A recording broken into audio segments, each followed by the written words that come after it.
नमस्कार, आप देख रहे हैं नई आवाज न्यूज चैनल। मैं हूं आपके साथ अंशु शर्मा। खबरों का रुख करते हैं। रुड़की के नगर निगम सभागार में तहसील दिवस में पहुंचे जिलाधिकारी कामेंद्र सिंह ने 51 फरियादियों की समस्याओं को प्रमुखता से सुना। तहसील दिवस में सभी विभागों के अधिकारी प्रमुखता से शामिल रहे। वहीं डीएम कामेंद्र सिंह ने कई समस्याओं का समाधान मौके पर ही कर दिया। गौरतलब है कि रुड़की के नगर निगम सभागार में तहसील दिवस का आयोजन किया गया था, जिसमें विभिन्न विभागों से संबंधित 51 समस्याएं सामने आई। जिलाधिकारी कामेंद्र सिंह, एसएसपी प्रमेंद्र डोभाल ने जनता की समस्याओं को प्रमुखता से सुना। जनता दरबार में डीएम एसएसपी के साथ साथ सीडीओ आकांक्षा कोंडे, joint magistrate Ashish Mishra, SP देहात स्वप्न किशोर सिंह, अन्य अधिकारी भी मौजूद रहे। जिलाधिकारी ने अन्य समस्याओं के समाधान के लिए अधिकारियों को आवश्यक दिशा निर्देश भी दिए। जिलाधिकारी कामेंद्र सिंह ने कहा, प्रशासन जनता की समस्याओं को गंभीरता से ले रहा है, उनका समाधान प्राथमिकता के आधार पर किया जाएगा। उन्होंने कहा, किसी भी प्रकार की लापरवाही को बर्दाश्त नहीं किया जाएगा। अधिकारी अपनी जिम्मेदारी को बखूबी समझे। आरिफ न्याजी की रिपोर्ट। आज तहसील दिवस में कुल 51 समस्याएं आई हैं और उनमें से बहुत सी समस्याएं ऐसी थी जो या तो राजस्व विभाग से संबंधित थी, पुलिस विभाग से संबंधित थी, कुछ बिजली विभाग से संबंधित समस्याएं थी, नगर निगम की समस्याएं थी, कुछ नगर पंचायतों की समस्याएं थी। तो उसमें से कुछ समस्याएं जो तात्कालिक प्रवृत्ति की थी उनका निस्तारण किया गया है। बाकी में सभी अधिकारी यहाँ उपस्थित थे, उनको निर्देशित किया गया है कि ये समय सीमा के अंतर्गत उसका निस्तारण करें।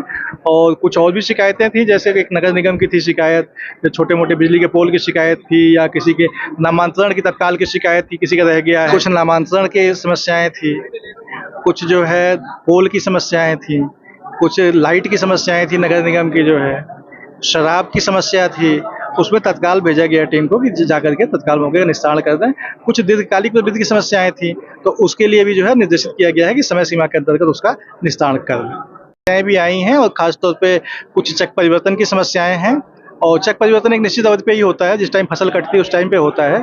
तो जहाँ पे इस प्रकार की समस्या है उन सभी को निर्देशित किया गया है, जैसे गन्ने की फसल कटती है उसका चक परिवर्तन कराएं और किसी प्रकार का विवाद गांव में न रहने पाए। उसके बाद ही गांव का धारा 52 करें, उसके बाद ही तहसील को सौंपें। देखिए, धारा 52 होने के बाद अगर किसी गाँव में किसी पर्टिकुलर चक कोई रह गया है या कोई पट्टी रह गई है तो उसको संयुक्त टीम के द्वारा कराए जाने का प्राविधान है। उसके अंतर्गत कुछ शिकायतें 3-4 यहाँ पे आई थी, तो निर्देशित किया गया है कि उनका शिकायत का समाधान संयुक्त टीम मिलकर कर सकती है, क्योंकि ना तो चकबंदी वाले अकेले उसको कर सकते हैं, ना रेवेन्यू वाले कर सकते हैं, क्योंकि जस्ट रिकॉर्ड वहां से आया हुआ है, इसलिए दोनों को मिलकर समाधान करना होता है। तो तदनुसार उनको निर्देशित किया गया है। बस इसी के लिए होता है कि जिले के सभी विभागों के अधिकारी यहाँ पर उपस्थित होते हैं और तत्काल जो है उसकी समस्या का संज्ञान जो है उच्च स्तर से लिया जाता है और उसका समाधान समय से हो पाता है।